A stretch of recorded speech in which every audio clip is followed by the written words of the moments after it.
ஹல்லேலூயா. நாம் சில வசனங்களை நாம் வழக்கமாய் தியானிக்கிறது போல தியானிக்க வேண்டும். ஏன்னா முதலாவது தேவனுடைய ராஜ்யத்தையும் அவருடைய நீதியையும் தேட வேண்டும்.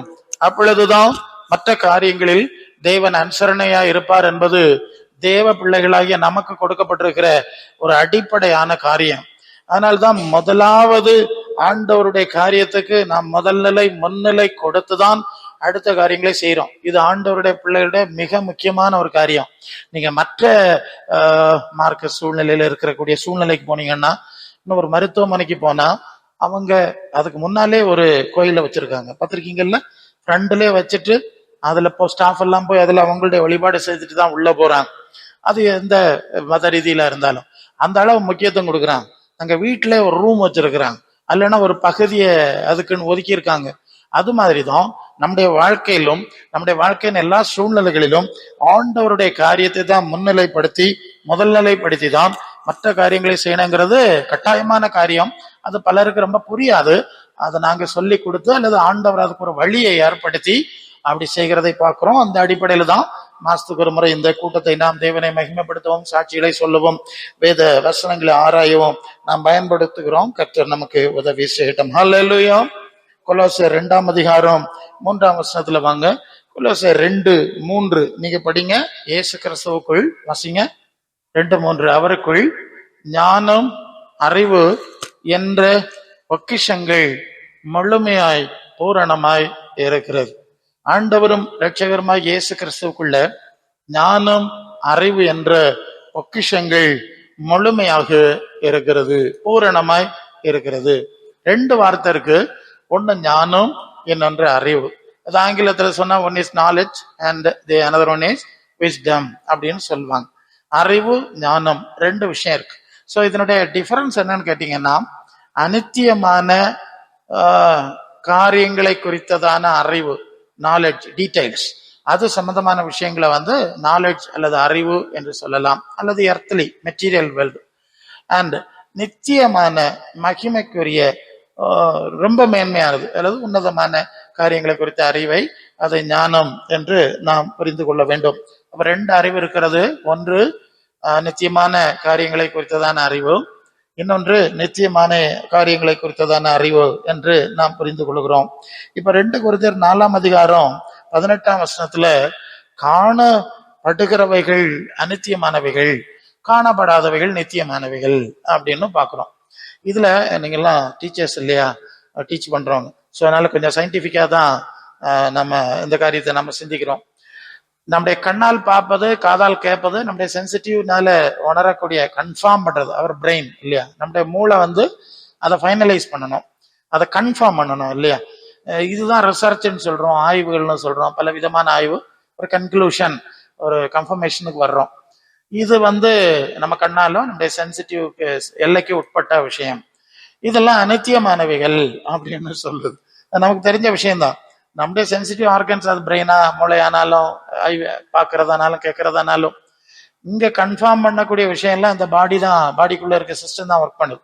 ஸோ இது இந்த உடல் அநித்தியமானது என்பது நமக்கு தெரியும். அதுபோல இந்த அநித்தியமான இந்த சிஸ்டத்துல நாம் புரிந்து மனசிலாக்கி கன்ஃபார்ம் பண்ற விஷயங்களும் அநிச்சயமானதுதான். 2மே அந்த லெவல்ல தான் நிக்கும்ங்கிறத நாம் அறிஞ்சிருக்கணும். இப்போ காணப்படாதவைகள் நித்தியமானவைகள்னு சொல்லியிருக்கு. காணாதவைகள், கண்ணால காணல அல்லது நம்முடைய அறிவு பலனால புரிந்து கொள்ள முடியாத பல விஷயங்கள் இருக்கிறது, அது நித்தியமானவைகள் சொல்லியிருக்கு. ஃபார் எக்ஸாம்பிள், இப்ப மைண்டுன்னு ஒண்ணு சொல்றோம், மனசு, மைண்டு. மைண்டுனா என்ன, அது எங்க இருக்கு? ஒவ்வொரு ஆளுக்கும் மைண்டும் ஒரே மாதிரி சிந்திக்கல, வித்தியாசமா சிந்திக்கிறது இல்லையா. அந்த மனம்னு ஒண்ணு சொல்றோம், திங்கிங் பவர் வித்தியாசமா இருக்கு. அது எங்க இருக்கு? அது மூளையில இருக்கா, சிந்தனை? கரெக்டா ஐடென்டிஃபை பண்ண முடியல. அப்படி ஒண்ணு இருக்கு. அது எந்த மீட்டர் வச்சு நம்ம இதுவரை அளக்க நமக்கு தெரியல. சில எலக்ட்ரிக் பல்சஸை மெஷர் பண்றாங்க, அதுக்கப்புறம் நாம இன்னும் கண்டுபிடிக்கல. பட் கண்டுபிடிக்காமலே அது ரொம்ப செயல்ல இருந்துட்டு இருக்கு. மன கஷ்டங்கிறோம், மன சந்தோஷங்கிறோம், பல விதமான விஷயம் இருக்கு. இது நம்ம பார்வைக்கு நம்முடைய பிரெயினுடைய கன்ஃபர்மேஷன் சிஸ்டத்துக்கு அதை சரியா விளக்க தெரியல. இனி இப்ப டேஸ்ட்ன்னு சொல்றோம், எப்படி இருக்குது? இனிப்பா இருக்கு. அது எப்படி? அதை நீங்க அதை கன்ஃபார்ம் பண்ணி காட்ட முடியாது. இனிப்புன்னா எப்படி இருக்கும் மீட்டர்ல காட்ட முடியாது.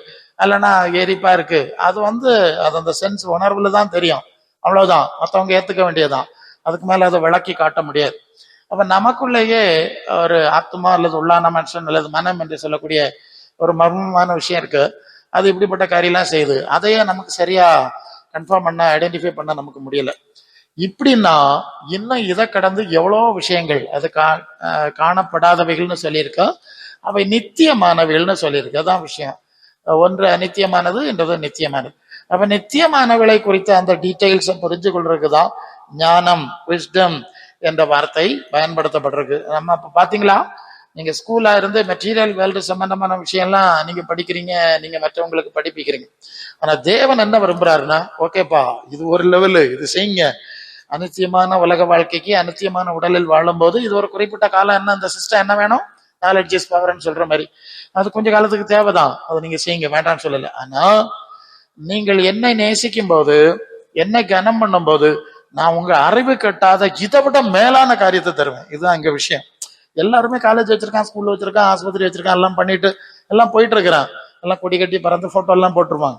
ஆனா நமக்கு ஆண்டவர் சொல்ல, நீ இந்த லெவல்ல நின்னுடாத, மேலானவைகளை, ஓகே, மேலானவைகளை தேடுங்கள். நீங்க கொலோசியர் 3:1-2 கிறிஸ்து தேவனுடைய வலது பாசத்துக்கு மேலானவைகளை தேடுங்கள், பூமிக்கிறீர்களை அல்ல. அந்த ரேஞ்சுக்கு நம்ம என்ன செய்யறார், லிப்ட் பண்றார், நம்ம மேல கொண்டு போக விரும்புறார்.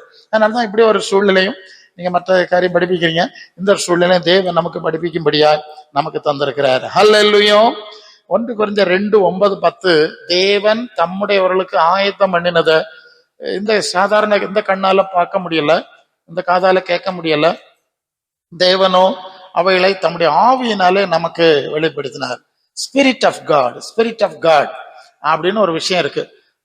நாலேஜ் அல்லது இந்த விஸ்டம்னு சொல்றது அது ஒரு ஸ்பிரிட்னால உண்டாகுது, அது ஃப்ரம் காட், தேவ ஆவியினாலே உண்டாகுது. அதுதான் விஷயமான விஷயம்.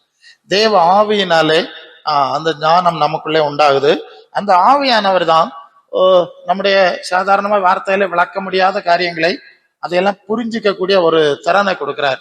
அதை ஓரளவு எக்ஸ்பிளைன் பண்ணி மற்றவங்களுக்கு புரிய வைக்கக்கூடிய திறனையும் அவர் கொடுக்கிறார். ஒரு செய்தியை நாம் பேசுகிறோம், இந்த ஆவியானவர் எனக்குள்ள இருந்து பேசுற அதே ஆவியானவர் தான் கேட்கிற அந்த லிசனர்ஸ் இருக்காங்கல்ல, ஆடியன்ஸ், அவங்களுக்குள்ளேயும் இந்த சவுண்டுக்கு போகுது, காதுல விழுந்தோடனே ஆவியானவர் தான் அவங்க மனசுல அதை கன்ஃபார்ம் பண்றாராம். ஆமா, அவர்களுக்குள்ள நிச்சயத்தை கொடுக்கிறார், உறுதிப்படுத்துகிறார். கற்று நிச்சயித்து கொண்டவளில் நிலைத்திரு என்று சொல்லி தீமோத்தேயுக்கு எழுதினார். இந்த நிச்சயம் ஒரு ரிசர்ச்னால வரக்கூடிய கன்ஃபர்மேஷன் கிடையாது, ஆவியானவர், தூய ஆவியானவர் கொடுக்கறதான ஒரு கன்ஃபர்மேஷன். அது சக்தி வாய்ந்த விஷயம். சில வேளை அதை மற்றவங்களுக்கு சொல்லும் போது இது எனக்கு இருக்குதனமா இருக்கு, எங்களுக்கு ஒண்ணுமே புரியலன்னு சொல்லுவாங்க, அவங்களுக்கு புரியாது. பிகாஸ் இது அந்த wisdom of spirit, spirit of wisdom, அந்த ஞானத்தின் ஆவியினாலதான் இது நமக்குள்ளே உண்டாகிறது என்பதை நாம் அறியணும். சரி, இப்போ தேவன் வெளிப்படுத்தின ஒரு காரியத்தை நம்ம பார்க்கணும். அது ஏசாயா 65:17 இதோ நான் புதிய வானமும் புதிய பூமியை உண்டாக்குறேன், முந்திரவில் நினைக்கப்படுவதில்லை, மனசுல தோன்றதில்லை. இப்ப நமக்கு இப்ப இருக்கக்கூடிய எக்ஸிஸ்டிங் வேர்ல்டு, இப்ப இருக்கக்கூடிய உலகம், இதனுடைய சிஸ்டம், இதனுடைய காரியம் தான் தெரியும். ஸோ அதுதான் நிறைய எவ்வளவு ரிசர்ச் பண்றோம், எவ்வளவு புக்ஸ் எல்லாம் எழுதியிருக்கோம், படிக்கிறோம்னு தெரியும். ஸோ அது ஒரு லெவல். இப்ப அவர் சொல்லாரு, அலங்க இருக்கட்டும், நான் இதை விட சிறப்பான மேலான புதிய காரியத்தை நான் படைக்க போறேன். நான் எதை நான் படைச்சிட்டேன், அதுக்கு சூழ்நிலை நமக்கு தெரியும். இப்போ ஒரு சாபத்துல வந்துடுச்சு, அந்த லெவல்ல தான் நீங்க சிந்திக்கிறீங்க. ஆனா இனி இதை விட மேலான புதிய சூழ்நிலையை நான் உண்டாக்க போகிறேன் என்று சொல்லி தேவ ஆவியானவர் ஏசாயா தீர்க்கதரிசியின் மூலம் ஒரு காரியத்தை அவர் வெளிப்படுத்துகிற ஒரு காரியத்தை நாம் பார்க்கிறோம். சரியா? அப்போ பழைய பானம் பூமி இருக்கிறது, அதற்கும் சில காரியத்தை தான் நம்ம ஆண்டவர்கிட்ட என்ன இருக்கான், அறிவும் இருக்கு, ஞானமும் இருக்குல்ல. அறிவுன்னு சொல்றது நாலேஜ்ன்னு சொன்னேன், உலக காரியங்கள். அப்ப உலகத்திலையும் பிறப்பு முதல் இறப்பு வரைக்கும் சில விஷயத்தை நம்ம கடந்து போக வேண்டிய ஒரு சூழ்நிலை இருக்கு. அதற்குரிய பரிகாரமும் ஆண்டவர்கிட்ட இருக்கு. இது அனித்தியம்தான். ஆனா இப்ப உதாரணமா ஒரு நோயில நமக்கு சுகம் உண்டாகணும்னா நீங்க மருத்துவமனைக்கு போனா ஏகப்பட்ட டெஸ்ட் எல்லாம் பண்ணி அப்படி அப்படி அவங்களுக்கு புரிஞ்ச லெவல்ல சில ட்ரீட்மெண்ட்ஸை பண்ணுவாங்க. ஒரு கட்டத்துல கன்ஃபியூஸ் ஆயிடுவாங்க, இது என்னன்னு பிடிபடலைன்னு சொல்லுவாங்க. ஸோ இப்ப ஆண்டவர்கிட்ட வந்துட்டாங்கன்னா அவருக்கு தான் எல்லாம் தெரியும்ல. ஓகே, ஒரு குருடனுக்கு கண்ணை எப்படி திறக்கணும்னு அவருக்கு தான் தெரியுது. அது அந்த நரம்ப ப்ராப்ளமா, இந்த நேரம் அதெல்லாம் அவருக்கு பிரச்சனை கிடையாது, சொல்லிதான் புரியுது இல்ல. ஸோ இப்படி ஒவ்வொரு இஷ்யூஸ்லயும் அவருக்கு இதெல்லாம் ப்ராப்ளம் கிடையாது. திறக்கப்படுவாயாக, இட்ஸ் ஓகே, சுத்தமாவாயாக, உயிரோட எழுப்புற விஷயத்த கூட அவர் செய்யறாரு. மெடிசன் ஒன்றும் கொடுக்கல, அது ஒரு அறிவு. இது இந்த உலகத்துல பிறப்பு முதல் இறப்பு வரைக்குள்ள வாழ்க்கை சம்பந்தமான காரியங்களிலே பரிகாரம் செய்யக்கூடிய ஒரு நிலை. அதனாலதான் அது அறிவு அப்படின்னு சொல்லியிருக்கு. அதுக்கு இது உலக பிரகாரமான பரிகாரம் செய்யறது. இப்போ யோவான் 11:25 சொல்றார், நானே உயிர்த்தெழுதலும் ஜீவனுமா இருக்கிறேன். என்ன விசுவாசிக்கிற மரித்தாலும் அடுத்த லெவலுக்கு போறாரு. இப்ப மரணம் வர உள்ளத நம்ம பார்த்துட்டோம், அது அறிவு, நாலேஜ் ஏசுநாதருக்குள்ள இருக்கிறத பாக்குறோம். இப்ப விஸ்டம்னு சொல்லக்கூடிய அல்லது சாவ கடந்து அது இந்த நாலேஜ்ல அதை எக்ஸ்பிளைன் பண்ண முடியாது. அப்படிப்பட்ட காரியமா எங்கிட்ட இருக்கு. நான் நித்திய ஜீவனை கொடுக்கிறேன், நானே அந்த உயிர்த்தெழுதலும் ஜீவனமா தான் இருக்கிறேன் என்று சொல்லி அவர் இன்னொரு எல்லைக்கு நம்மை அழைத்து செல்லுகிற ஒரு காரியத்தை பார்க்கிறோம். சோ ஹியர் இந்த நாலேஜ் லெவல்ல இருந்து விஸ்டம் என்கிற அப்படி ஒரு விஷயம் இருக்கா, அப்படி ஒரு காரியம் இருக்கா என்று நாம் சிந்திக்கக்கூடிய ஒரு எல்லைக்கு நம்முடைய ஆண்டவர் அழைத்து செல்கிறார். ஹல்லேலூயா. பாத்தீங்களா, நீங்க எல்லாம் பாக்கியவான்கள் தான். மெட்டீரியல் வேர்ல்டு சம்பந்தமான அறிவு நிலையம் பேசுறதுக்கு நீங்க செய்யறதுக்கு ஒரு பெரிய ஸ்கூலு, அதோட உடலை இனி அடுத்த லெவல்ல தரேன். இது எல்லா ஸ்கூல்லையும் கிடைக்காதுல்ல, இல்லையா? நமக்கு தான் அந்த மாதிரி என்வாயர்மெண்ட்ல தான் இதையும் தர்றேன் அதையும் தர்றேன், பெரிய விஷயம் தான் இல்ல. ஓகே, அது கிரேட் திங். சரி, தேவன் நமக்கு உதவி செய்யறார். இப்ப லூக்கா 20:36 மரித்தோர் உயிர்த்தெழுதலை நான் கொடுப்பேன்னு சொன்னார்ல, அடைய பாத்திரவான்களா எண்ணப்படுகிறவர்கள் இனி மறிக்க மாட்டார்கள், அவர்கள் தேவனுக்கு பிள்ளைகளும் தேவதூதர்களுக்கும் ஒப்பா இருப்பாங்க. பாத்தீங்களா, அடுத்த லெவல். நமக்கு இந்த உடல் தான், ஃபிளஷ் பாடி, இதுதான் தெரியும், அதனுடைய தான் டயக்னைஸ் பண்ணிட்டு இருக்கிறோம்.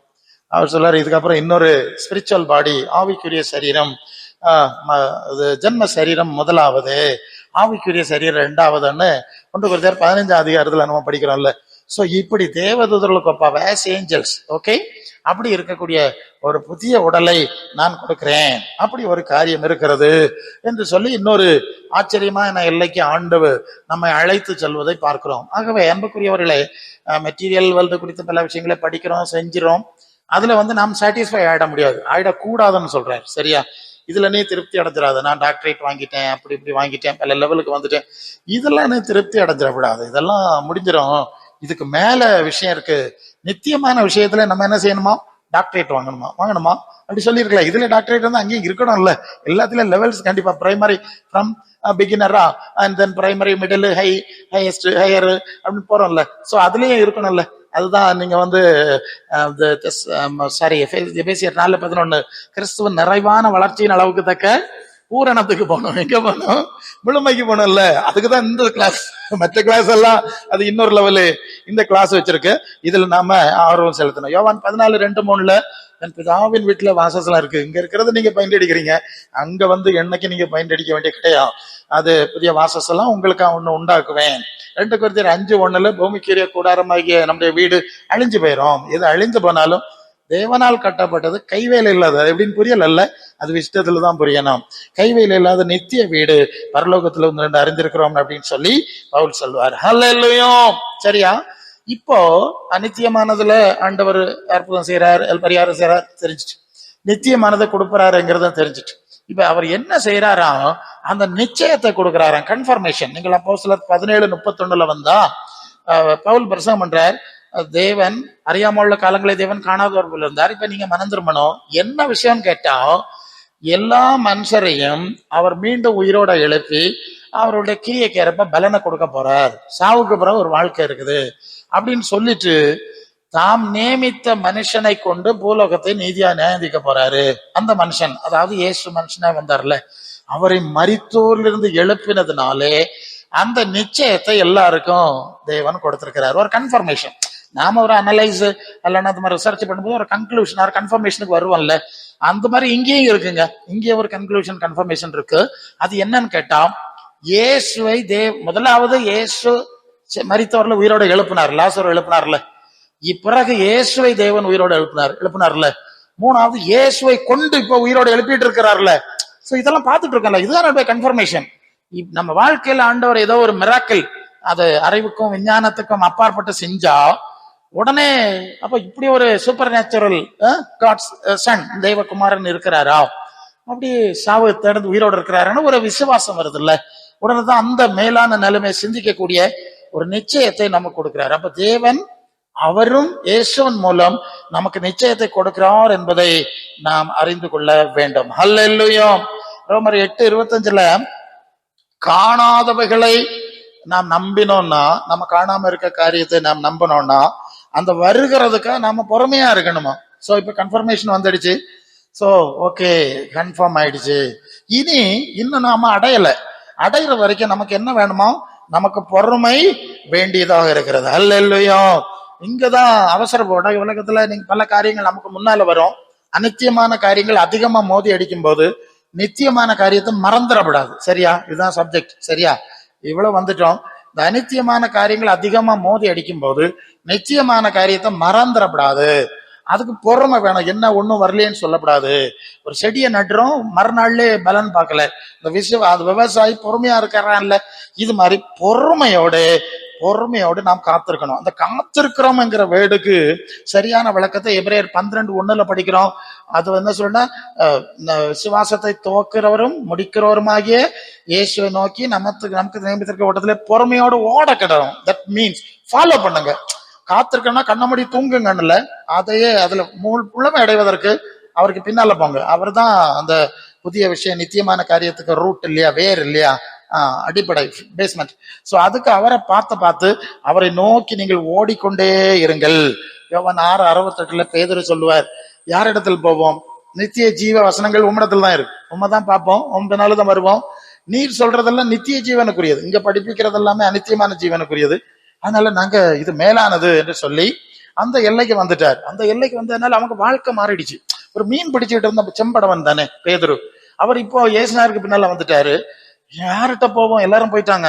நோ, இது ரொம்ப மேலானது, உம்மை விட்டு போமாட்டான்னு சொன்னனால பேதுரு கிடைச்சது என்னன்னு கேட்டா, அவருக்கு நிழல் பட்டவர்லாம் சோமாயிட்டாங்க.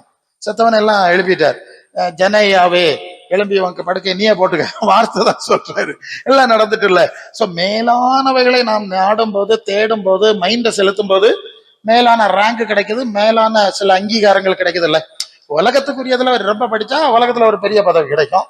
நித்திய ஜீவனுக்குரிய தேவனுக்குரிய காரியம் ரொம்ப படிச்சா தேவனுக்குரிய பதவியும் கிடைக்கும், அங்கீகாரம் கிடைக்கும். அதானே உண்மை. சரியா? வெள்ளியும் பொண்ணு என்னிடத்துல இல்ல, எங்கிட்ட இருக்கிறது உனக்கு தர்றேங்க. பேதுரு சொல்றாருல, நான் இது ஒண்ணு, இந்த சர்டிபிகேட் ஒண்ணு எங்கிட்ட கிடையாதுப்பா, என்கிட்ட வேற ஒண்ணு இருக்கு, தர்றேன், எழுப்பி வீட்டுக்கு போ. எவ்வளவு பவர்! நம்ம திகச்சு போயிடுறோம். அப்படிதான் பெரிய விஞ்ஞானிகள் எல்லாம் கூட ஒரு கட்டத்துல பரவாயில்ல, நம்ம மண்டையை குடைஞ்சிட்டோம், இது பவர்ஃபுல்லா இருக்குன்னு சொல்லி இதுக்கு பின்னால வந்துட்டாங்க. சரி, இப்போ யோவான் 10:27-28 இயேசு சொல்லுவார், என் ஆடுகளா இருங்க, என் சத்தம் கேளுங்க, என் பின்னால வாருங்க, நான் என் கையில வச்சிருவேன், எதை பறிக்க விட மாட்டேன், கெட்டு போக மாட்டீங்க, நான் அவர்களுக்கு நித்திய ஜீவனை கொடுக்கிறேன் என்று சொல்லி ஆண்டவர் நம்ம அழைச்சிருக்கார். சோ இந்த லைன்ல மற்ற காரியம் அளவாதான் இருக்கணும். இதுலதான் நாம் அதிகமாய் வளர்ந்து பெருக வேண்டும். இதை மனசுல வச்சிருங்க. இதுதான் நம்ம ப்ராப்ளம். மற்றதெல்லாம் நம்ம சூழ்ந்து நிற்கும் போது இதை சப்ரஸ் பண்ணிடக்கூடாதுல்ல. சோ வளர்ந்து பெருகணும். நீங்கள் தானியேல் 12:3 ஞானவான்களோ என்றால் ஆகாய மண்டலத்து ஒளியை போலவும் அநேகரை நீதிக்கு உட்படுத்துகிறவர்கள் நட்சத்திரங்களை போலவும் என்றென்று சதா காலங்களிலும் பிரகாசிப்பாங்க. ஞானவான்கள் யார சொல்லியிருக்கு? இவங்கதான். இவங்க என்னைக்குமே பிரகாசிப்பாங்க, நித்தியமாய் பரலோக ராஜ்யத்திலே, அது எட்டர்னல், அதுக்கு முடிவு கிடையாது, அப்படியே இருப்பாங்கன்னு சொல்லியிருக்கு. சோ இந்த லெவல் அடைவதற்கு நாம எப்பவுமே அதுக்கு மற்ற வேலை எல்லாம் செஞ்சாலும் பிரயாசப்பட்டு கொண்டே இருக்கணும். கொலோசியர் 3:10 சொல்லுது, சிருஷ்டித்தவருடைய சாயலுக்கு ஒப்பாய் பூரண அறிவடைய வேண்டும். நம்ம கிரியேட்டர் காட், அதாவது அவருடைய சாயல் தன்மையில நம்ம படைச்சாருன்னு தான் ஜெனிசிஸ்ல வாசிக்கிறோம்ல. அப்புறம் போயிடுச்சு. சோ மீண்டும் அது அடையிறதுக்குரிய வாய்ப்பை கொடுத்து அந்த சாயலை, அந்த பூரண அறிவை அடைய தேவன் விரும்புகிறார். நாம் புதுப்பிக்கப்படணும். அதனால்தான் ரோமர் 12:2 சொல்லுது, நீங்கள் இந்த பிரபஞ்சத்துக்கு ஏற்ற வேஷம் தெரியாமல் தேவனுக்கு பிரியமும் நன்மையும் பரிபூர்ணமான சித்தம் என்னதென்று பகுத்தறியத்தக்கதாய் உங்க மனசு மாறிட்டே இருக்கணும். சரியா? உங்க மனசு, கவனிங்க, நாம பிள்ளையா இருந்தோம், பவுல் சொல்வார், நான் குழந்தையா இருந்த போது குழந்தைக்குரியல் தான் பேசிட்டு இருந்தேன், ஏபிசிடி பேசிட்டு இருந்தேன், ரைம்ஸ் பேசிட்டு இருந்தோம். ஓகே, அண்ட் தென் வளர்ந்துட்டோம். இப்ப ரைம்ஸ் எம்சிடி பேசல, இப்ப பேசினா ரொம்ப ஹை லெவலா பேச போறோம். வெவ்வேறு டெக்னாலஜிக்கல் எந்த லைன்ல போறோமோ அப்படி பேச போறோம். ஒரு வளர்ச்சி வரணும், உள்ள வளரணும், அறிவுல வளரணும், ஸ்டாண்டர்ட்ஸ்ல வளரணும், ரேங்க்ல வளரணும்னு வேற ஆல் எக்ஸ்பெக்டிங் இல்லையா, உழைக்கிறோம். இப்ப நம்ம மறுசைட்ல வருவோம், இதெல்லாம் ஓகே நடக்கணும். நான் கிறிஸ்துவ நிறைவுக்கு ஏற்ற சூழ்நிலையில வளரணும், சிருஷ்டித்த தேவனுடைய சாயலுக்கு போய் பூரண அறிவுக்கு ஏற்ப வளரணும். அதுல நாம எவ்வளவு சேர்த்துறோம் நீங்க தான் கம்பேர் பண்ணணும். அதுக்குதான் அந்த செய்தியை சொல்றோம். அது வேணும்னு சொல்லிட்டோம், அதுக்கு எல்லா லிமிட்ட சொல்லிட்டோம், இது நித்தியமானதுன்னு சொல்லிட்டோம். இப்ப ரெண்டுக்கும் ஒரு கம்பேரிசன், இன் யுவர் மைண்ட். எதுக்கு எவ்வளவு முக்கியத்துவம் கொடுக்குறீங்க, கொடுத்து வந்தீங்க. நான் மெக்கானிக்கல் இன்ஜினியர் முன்னால பேசுறேன். எனக்கு இந்த சப்ஜெக்ட்ல வந்தனால என்ன செஞ்சுட்டேன், அந்த சைடை விட்டுட்டு இது ரொம்ப பெருசா இருக்குப்பா, ரொம்ப ஹை லெவலா இருக்குன்னு இதுக்குள்ள வந்துட்டு இது பற்றி பேச முடியாது. எனக்கு வேலை கொடுத்ததுனால தான் அவங்கள்ட்ட நான் தொடர்ந்து பேசிட்டு இருக்கேன். சரியா? சரி, இருக்கட்டும். அவ அந்த மேலான காரியங்களுக்கு எவ்வளவு கவனத்தையும் கருத்தையும் பிரயாசங்களையும் செலவழிக்கிறாங்கிறதுல ரொம்ப கவனமா இருக்கும். எப்பவுமே அது முதல்ல இருக்கணும், மற்றது ரெண்டாவதா இருக்கணும். இப்ப இது தலையில இது காணவே இல்லை, சாவும் போது பார்க்கலான்னு ஆயிடுது. அது தப்பு, அப்படி கிடையாது. அதான் முதலாவது தேவனுடைய ராஜ்யத்தை தேடுங்க, ப்ரையாரிட்டி அதுக்கு கொடுக்கணுங்கிற காரியத்தை நம்ம அப்படிதான் புரிஞ்சுக்கணும். சோ அந்த லெவலுக்கு எவ்வளவு எஃபர்ட்ஸ் எடுக்கிறீங்க. சோ ஏன்னா நம்ம கண்ண மூடிடுவோம். ஒரு நாள் இந்த இதை விட்டு போகும்போது எப்படி இருப்போம்னா, நாம் அடைந்த spiritual knowledge or this type wisdom சொன்னமே, அதுக்கு ஏற்ப ஒரு வசனம் சொன்னல, ஞானவான்கள் ஆகாய மண்டலத்து ஒளியை போல இருப்பாங்கன்னு பார்த்தோம்ல. தட் மீன்ஸ் இந்த ஞானவான்கள் எவ்வளவு ஞானம் அடைஞ்சாங்கிறத, அதாவது டிகிரி ஆஃப் ஸ்பிரிச்சுவல் ஸ்டேட்டஸ் சொல்லுவோம். இங்க எஜுகேஷன் ஸ்டேட்டஸ்க்கு ஒரு டிகிரிஸ் கொடுக்குறோம்ல, அது மாதிரி ஒரு டிகிரி. அந்த டிகிரி எப்படி வரும்னா வெளிச்சமா வருமா. தட் மீன்ஸ் 1 Corinthians 15:40-41 சூரியனுடைய மகிமை வேறு, சந்திரனுடைய மகிமை வேறு, நட்சத்திரங்களுடைய மகிமை வேறு. மகிமை வித்தியாசமா இருக்கு, பிரைட்னஸ் இல்லையா? இப்ப சூரியன் எவ்வளவு பிரைட்டா இருக்குன்னு தெரியும், சந்திரன் மங்கல், நட்சத்திரம் மங்கல், அப்புறம் டிஃபரெண்ட் பிரைட்னஸ்ல பல சோர்சஸ் இருக்கு. ஸோ இது மாதிரிதான் மரித்தோரின் உயிர் தெழுதலும் அப்படியே இருக்கும்னு சொல்லியிருக்கு. ஸோ இந்த உடல்ல இருந்து அந்த உடலுக்கு நம்ம மாறும்போது நமக்கு ஒரு பிரகாசம் கிடைக்குது. சிலர் சூரியனை மாதிரி மின்னுறாங்கன்னா என்ன அர்த்தம்? அவருடைய விஸ்டம், அவருடைய ஸ்பிரிச்சுவல் ஸ்டேட்டஸ் வெரி ஹை இல்லையா? அண்ட் தென் அதோட சந்திரன்னா அவங்க கொஞ்சம் குறைவா இருக்காங்க, மங்கலா இருக்காங்க. அடுத்த ஸ்டேஜ் லோ லெவல்ஸ் அப்படி கிழக்கில வந்துட்டு இருக்கு. ஸோ இப்படி டிஃபரெண்ட் ஆன அதான் ஞானவான்கள் ஆகாய மண்டலத்து ஒளின்னு பொதுவா சொல்லியிருந்து இங்க அதனுடைய ரேஞ்ச் லெவல்ஸ சொல்லுது இல்லையா? 1 Corinthians 15:40-41 இப்படி வித்தியாசமான பிரகாசத்திலே நாம் இருப்போம். இது எப்படி இருப்போம்னா, இந்த உலகத்துல வாழும்போது நீங்க வெளிப்படுத்தல் 19:8 சுத்தம் பிரகாசம் உள்ள மல்லிய வஸ்திரம் தரித்துக் கொள்ளும்படி பரிசுத்தவான்களுக்கு அளிக்கப்பட்டது, அது பரிசுத்தவானுடைய நீதிகளே. அப்ப அவருடைய நீதியின் பிரயாசம், அறிவு, கனிகள், குணங்களுக்கு ஏற்ப இந்த பிரகாசம் வித்தியாசப்படும். இப்ப என்ன புரியுறோம்? பிள்ளைகளை படிப்பிக்கிறோம், அந்த பிள்ளைகள் பாஸ் ஆகணும், ரேங்க் எடுக்கணும், டிஸ்ட்ரிக்ட் லெவலு, ஸ்டேட் லெவலு எல்லாம் வரணும்னு we are all expecting. அதுக்குதான் நம்ம ஹார்ட் ஒர்க் பண்றோம்ல. It's okay. பட் ஹியர் அழியாத நித்திய கன மகிமைக்குரிய விஷயத்தை நம்ம கொஞ்சம் தெரிஞ்சோம்ல, இதுக்கு எவ்வளவு ப்ரையாரிட்டி கொடுக்குறீங்க? இது ஒரு முக்கியமான விஷயம். நீங்க எப்படியோ ஓடிட்டு கடைசியில போய் இதெல்லாம் அடைய முடியாது. உங்களுக்கு தெரியும்ல, பிள்ளைகள் ஒழுங்கா ஸ்கூலுக்கு ஒழுங்கா பாடம் படிச்சு பீரியாடிக்கல் எக்ஸாம்ஸ் எல்லாம் சரியா அட்டன் பண்ணி பாஸ் பண்ணாதான் அவன் கடைசி எக்ஸாம்ல அவன் அந்த லெவலுக்கு வர போறான். படிக்கவே மாட்டான், ஸ்கூலுக்கே வரமாட்டான், இங்கே 1-2 மார்க் வாங்கிட்டு இருக்கவன் எப்படி 90 எடுக்க போறான்? முடியாதுல்ல. டீச்சர்ஸுக்கு உங்களுக்கு தெரியும். இது போலதான் நம்மளும் எவ்வளவு இங்க இருந்து ப்ரிப்பேர் ஆகி அதுக்குள்ள தகுதியில போயிட்டு இருக்கோங்கிறது நமக்கு தெரிய வேண்டும். தெரியணுமா? நமக்கு தெரியணும், நமக்கும் தெரியணும், தேவன் அதை நமக்கு அறிவிக்கணும். சரி, அப்போ இந்த விஷயத்துல நாம் எவ்வளவு பிரயாசப்படுகிறோம் என்கிறத இந்த நாள்ல நீங்க கொஞ்சம் ஆழமா சிந்திக்கணும். இதுதான் இப்ப சப்ஜெக்ட். சரியா? இதுக்குதான் இந்த கிளாஸ் வச்சிருக்கோம். அதர் கிளாஸ் நீங்க வேற கருத்துக்கு வச்சுங்க. நாங்க இந்த கிளாஸ் இதுக்கு தான் நடத்தணும், வேற கருத்துக்கு நான் நடத்த முடியாது. லோ லெவலா நடத்தக்கூடாது, நடத்தினா அது யூஸ்லெஸ் ஆயிடும். சோ இதுல எவ்வளவு பிரயாசப்படாதான் ரட்சிப்பு நிறைவேற பிரயாசப்படுங்கள். பிலிப்பியர் 2:12 ஆண்டவரை ஏற்றுக்கொண்ட போது ஒரு சின்ன விசுவாசம் ஓ இயேசுவா தேவகுமாரனா, அவர் உயிரோடு எழுப்பப்பட்டாரா அப்படின்னு. அதுக்கப்புறம் என்ன பாக்குறோம்? கிறிஸ்து மரித்தோர்ல இருந்து எழுந்து நித்திரை அடைந்தவர்கள் முதற்பலன் ஆனார், பின்பு அவருக்குரியவர்கள் வரிசைப்படியே நாம உயிர் தெழுதுவோம் இல்லையா? கிறிஸ்துவை எழுப்பினவர் நம்மையும் அடுத்த லெவலுக்கு வந்துடுறோம். முதல்ல அவர் உயிர் தெழுந்தாருங்கிற விசுவாசம், 2வது நம்ம உயிர்த்தெழ பண்ணுவாருங்கிற விசுவாசம், 3வது கிறிஸ்து நமக்குள்ளே உருவாகணும். That same Christ. அது கலாத்தியர் 4:19 கிறிஸ்து உங்களில் உருவாகமளவும் கற்ப வேதனைப்படுகிறேன். அடுத்த லெவல் என்னது? அது எபேசியர் 4:11 கிறிஸ்துவ நிறைவான வளர்ச்சிக்கு பூரணமாய் மேக்சிமம் லெவலுக்கு போறது. வர கடைசியில் என்னது? அது 1 யோவான் 3:2 அவர் இருக்கிற வண்ணமாகவே இல்லையா? எங்க போயிட்டோம்? அவர் இருக்கிற வண்ணமா அவர் தரிசிப்பதனால் அவருக்கு அப்பா இருப்பான். பிலிப்பியர் 3:21 சொல்லுது, அவர் வரும்போது அவர் நம்முடைய அழிவுக்குரிய இந்த சரீரத்தை, அற்பமான சரீரத்தை அவருடைய மகிமையான சரீரத்துக்கு அப்பா என்ன செய்வாராம்? மாற்றி அமைப்பார், மறுரூபப்படுத்துவார். எத்தனை ஸ்டேஜஸ் இருக்கு? அது ஃபைனல். அதுவரை எல்லா ரெடினஸும் நடந்துடுது. ஒரு காரியம் சொல்லி முடிக்கிறேன். ஸோ இந்த இயேசுடைய செகண்ட் கம்மிங் பற்றி எல்லாம் ரொம்ப பேசுறாங்கல்ல. இந்த அடையாளங்கள்லாம் நடக்குது, இயேசு வந்துருவாரு, நம்ம போனோம். ஓகே, போறதுக்கு என்ன செய்யணும்னு கேட்டோம். பொதுவா வழக்கமா சபையில என்ன செய்யறாங்கன்னா, இயேசு வருகை பாட்டு பாடிட்டே இருப்பாங்க. அதாவது வருகை பாட்டு பாடுனா போலான்னு நினைக்கிறாங்க, முடிக்கிறேன்னா இதுல போலான்னு நினைக்கிறாங்க. ஆனா பைபிள் சொல்லுது அது நடக்காதுன்னு சொல்லுது.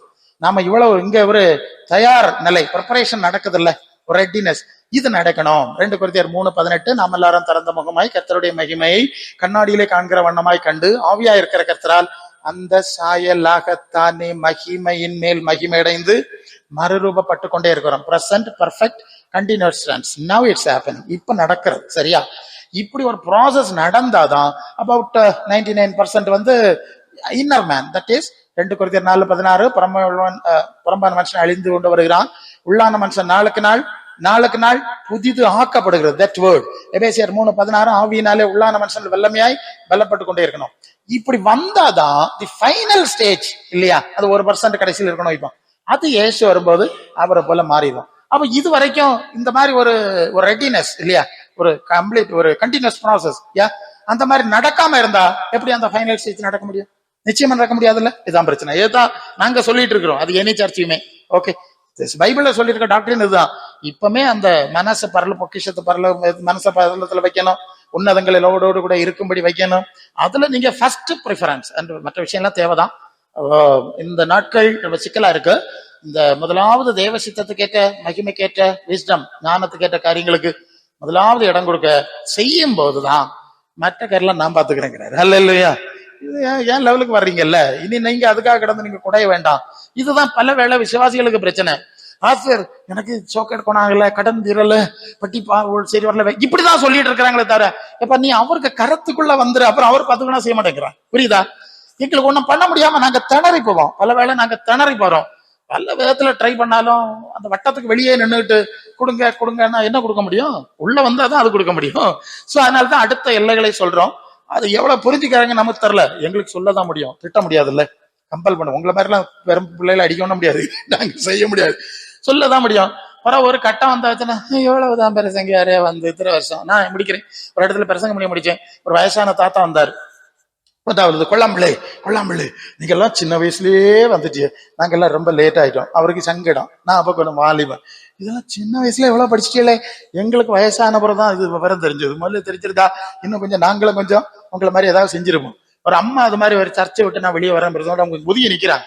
என்ன கண்டோட ஓடி வந்து என் கையை பிடிச்சு முத்தி, மக்களே நீ இதை எல்லா இடத்துலயும் சொல்லணும், என்ன மக்களே இந்த கையை முத்தி சொல்றாங்க. இவ இருக்க மாட்டாங்க, வயசு போயிட்டாங்க, ரொம்ப வருஷம் ஆச்சு. சோ அது கேட்கும் போது இது முதல்ல தெரியாம போச்சு, தெரிஞ்சிருந்தா இதை முதல்ல பார்த்திருக்கலாம். அப்ப நமக்கு இந்த பாக்கியத்தை ஆண்டவர் தந்திருக்கிறாருல, முதலாவது தேவனுடைய ராஜ்யத்தையும் அவருடைய நீதியும் தேடும்படி பாக்கியம் தந்தாருல.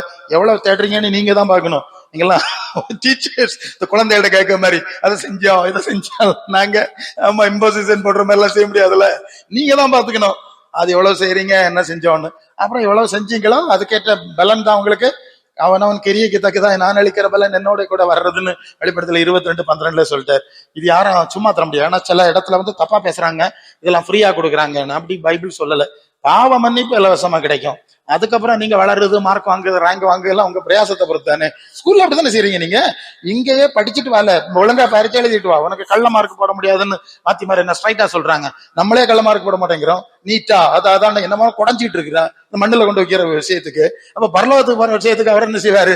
அவர்ல கள்ள மார்க் போடுவாரா, ஷார்ட்கட்ல போடுவாரா அப்படிங்க சொல்லியிருக்காரா? நோ, இந்த ரெஸ்பான்சிபிலிட்டி வேணாம். பலர் அப்படி பேசுறாங்க, எல்லாம் கிருபை இலவசம் சும்மா இரு. ஏன்னா நாங்க ஊழியத்துக்கு போகும்போது பெரிய பிரச்சனை அதுதான். அவங்களுக்கும் தேவனுக்கு சம்பந்தமே இருக்காதுங்க. பெரிய பிரச்சனையில மாட்டி சாவுல துடிக்கும் போது அந்த அம்மா சொல்லுது, ஏசப்பா நான் ஆண்டவருடைய பிள்ளை எனக்கு ஏன் கேட்டா தரல. எங்களுக்கு வேடிக்கையா இருக்கு. ஆண்டவர்னா யாரு, ஆண்டவருக்கு பிள்ளையா எப்படி இருக்குன்னு ஒரு ஐடியாவே இல்ல, பேசிக்கே இல்ல. நம்ம ரொம்ப பேசினா அவங்களுக்கு வருத்தம் வேற உண்டாகிற போது நான் இப்படி பாக்கணும் என்ன செய்யுது. அவங்க சண்டை போடுறாங்க, என் பிள்ளைக்கு ஏன் தரல. நான் 1-2 வசனம் தான் லேசா சொல்லுவேன். இப்படி எல்லாம் இருக்கு பாருங்க, நீங்க அப்படி ஆனீங்கன்னு கேட்டா அதுக்கு அப்புறம் ஓஹோ அப்படி எல்லாம் இருக்கா பிரசங்காரு. ஆமா அவங்க பைபிள் தான் இருக்கு. ஒண்ணுமே செய்யாம இருந்துட்டு உரிமை கோர்றாங்க, அது தப்பு.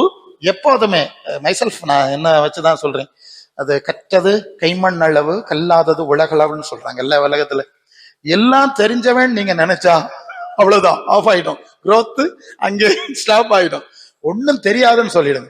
நாங்க இவ்வளவு வருஷம் ஊழியம் செய்தாலும் நாங்களும் அதான் சொல்லுவோம், ஒண்ணும் தெரியலப்பா, என்ன செய்யுது, என்ன பேசுறது, ஐடியா இல்ல. வசனம் ஏதாவது கொடுங்க, ஒரு ப்ரே பண்ணா கூட ஏதாவது ஒரு வசனம் தர்றாரா, ஃபாலோ பண்ணலாமா? ஏன்னா இது அவருக்கு காரியம் இல்ல. நாங்களே திணறிப்போம், உதவி செய்யும் என்று சொல்லி கேட்டுதான் வாழ்ந்தா நீங்க எவ்வளவு வாழணும் என்ன செய்றீங்கன்னு நமக்கு தெரியாது. இங்கெல்லாம் டீச்சர்ஸ் நல்ல அனுபவம் உள்ளவங்க, நாங்க தேவனுடைய ஊழியக்காரர்களானால கொஞ்சம் விஷயத்த கொஞ்சம் ஆதரேட்டிவா பேசணும்ல, சரிதானே? சரி, அப்ப இப்ப என்ன பாக்குறோம்? அவருக்குள் அறிவும் இருக்கிறது, ஞானமும் இருக்கிறது, அது பூரணமாக இருக்கிறது. இந்த பூரணத்தை அடைய நம்ம அழைச்சிருக்காரு. அதனால இந்த விஷயத்துக்கு ப்ரையாரிட்டி கொடுப்போம், அதுக்கா பிரயாசப்படுவோம். சில வேளை சில தியாகங்கள் எடுக்க வேண்டி இருக்கலாம் இல்லையா? பிள்ளைகளை படிப்பிக்கிறது நீங்க எவ்வளவு ஃபீஸ் வாங்குறீங்க என்னன்னு எனக்கு தெரியாது, ஒவ்வொரு ஸ்கூலுக்கு ஒவ்வொரு மாதிரி. இப்ப எல்லாம் எவ்வளவு வாங்குறாங்க கேட்டா, எஸ் இவ்வளவு காசு கொடுக்கணும், அது ஸ்டாண்டர்ட் ஸ்கூலு, அது கொடுத்துதான் ஒரு ஸ்டாண்டர்ட் ஸ்கூலுக்கு இவ்வளவு கொடுக்குறாங்கல்ல. அப்ப பரலோக ஸ்டாண்டர்டுக்கு போனா என்ன செய்யணும்? நீ கொஞ்சம் கம்பேர் பண்ணணும். அநித்தியமான ஸ்டாண்டர்டுக்கு இவ்வளவு காசு, இவ்வளவு இம்பார்ட்டன்ஸ் கொடுத்தா, ஒரு வசனத்தோட முடிக்கிறேன், அது முன்னால வருது. நாங்கள் உங்களுக்கு ஞான நன்மைகளை விதைத்திருக்க உங்கள் சரீர நன்மைகளை அறுத்தால் அது பெரிய காரியமானு கேக்குது. நீங்க வந்து ஒரு எல்கேஜி ஸ்டூடெண்ட்ல இருந்து எவ்வளவு ஃபீஸ் நீங்க வாங்குறீங்கன்னு உங்களுக்கு தெரியும். ஓகே, நான் குறையா சொல்லல, முன்னால வருது. இதுக்கு இவ்வளவு நீங்க செஞ்சா நான் இங்க நித்திய ஜீவனுக்கு, பரலோக ராஜ்யத்துக்கு, முடிவில்லாத மகிமைக்கு உள்ள காரியங்களை டீச் பண்ற டீச்சர்ஸ் தானே நாங்க. அப்ப நாங்க ஏதாவது உங்கள்ட்ட இருந்து நன்மை ஒருவேளை வாங்கிட்டா என்ன பெருசாவாப்பா நினைக்கிறீங்க அப்படி சொல்றாருல்ல. நீங்க செய்யறதுக்கு எல்லாம் வேற, இதுக்கு எல்லாம் வரல. இது உங்களை குற்றப்படுத்துறேன் நான் சொல்லல, இட்ஸ் கிரேட் திங். பட் நாங்க அதோட நினைக்கிறது கிடையாது. அது பவுலடியார் சொன்னதை ஞாபகப்படுத்தினேன். சோ ஞான நன்மைகளை விதைப்பதை பெருசா நினைக்கிறோம். நீங்க எங்களுக்கு ஒண்ணும் கொடுக்காட்டாலும் எங்களுக்கு பரலோகத்துல எங்க சம்பளம் அங்க ரெடி ஆயிடுது. சோ அதை எக்ஸ்பெக்ட் பண்றது இல்லை. பட் இதுக்கு ரெவரன்ஸ், இதுக்கு மரியாதை, இதுக்கு மேக்சிமம் லெவல் ஆஃப் அதனுடைய மதிப்பை நீங்கள் உணர வேண்டும்ங்கிறது தான் சுட்டி காட்டினேன். நல்ல இயேசு கிறிஸ்துவுக்குள் அறிவும் ஞானமும் பூரணமா இருக்கிறது. அதை அடையும்படி அழைத்து இந்த சூழ்நிலை நடத்துகிறார். நாம் அதை சரியாக பயன்படுத்திக் கொள்வோம், இன்னும் சரியாக பயன்படுத்திக் கொள்வோம். இந்த வார்த்தைகளால் கர்த்தர் உங்களை ஆசீர்வதிப்பாராக. ஆம்.